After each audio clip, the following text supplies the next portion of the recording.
Assalamualaikum friends, welcome back to our channel. இன்னைக்கு நம்ம சேனல்ல வந்து சப்பாத்தியை வச்சு டிஃப்ரெண்டா ஒரு ரெசிபி தான் பார்க்க போறோம். ஓகே, நம்ம வந்து இப்போ ஒரு பவுல்ல ஒரு கரண்டி அளவுக்கு சப்பாத்தி மாவு எடுத்துக்கலாம். இது வந்து 5 பீஸ் போடுற மாதிரி வரும். இப்போ வந்து அது கூட தேவையான அளவு உப்பு சேர்த்துக்கலாம். இது கூடவே வந்து 1/4 ஸ்பூன் பேக்கிங் சோடா ஆட் பண்ணிக்கோங்க. அது கூட வந்து 1 ஸ்பூன் பெப்பர் பவுடர், அது கூட வந்து 1 ஸ்பூன் கரம் மசாலா சேர்த்து இந்த மாதிரி நல்லா மிக்ஸ் பண்ணி விட்டுக்கோங்க.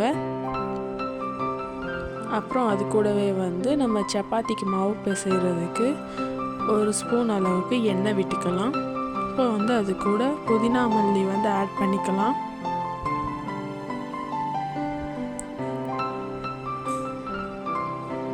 அப்புறம் துருவின கேரட் ஒரு கைப்பிடி அளவு,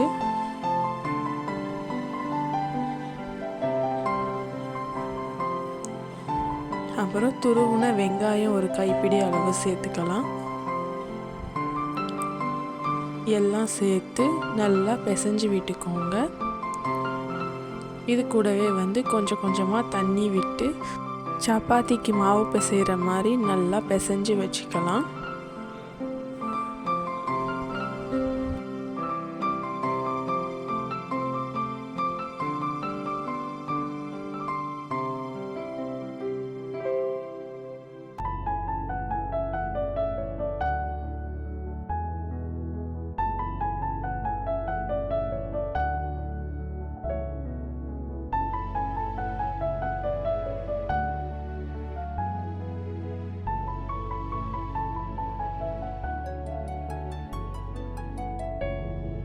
இந்த பதம் வந்ததுக்கப்புறம் நம்ம வந்து அந்த மாவை ஃபுல்லாக உருண்டை பிடிச்சு வச்சுக்கலாம்.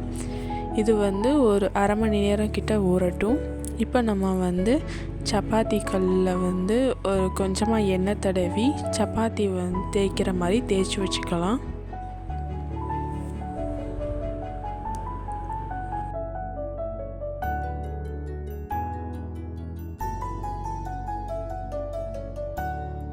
பாருங்கள், அரை மணி நேரம் நல்லா மாவு ஊறிடுச்சு. இப்போ நம்ம வந்து இதை சப்பாத்தி பதத்துக்கு தேய்ச்சி எடுத்துக்கலாம். கொஞ்சமாக எண்ணெய் விட்டு தேய்ச்சிக்கோங்க, இல்லைன்னா கல்லையே ஒட்டிட்டு சப்பாத்தி வராது.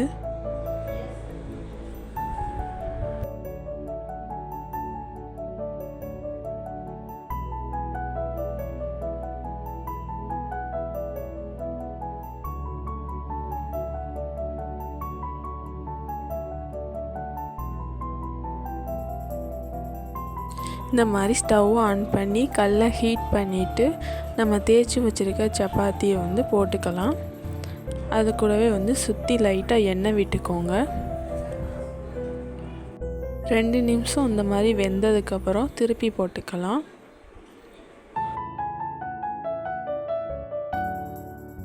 நல்லா இந்த பதத்துக்கு வெந்ததுக்கப்புறம் நம்ம ஒரு பிளேட்டில் சர்வ் பண்ணிக்கலாம். அவ்வளோதான், நம்மளோட சுவையான மசாலா சப்பாத்தி ரெடி ஆயிடுச்சு.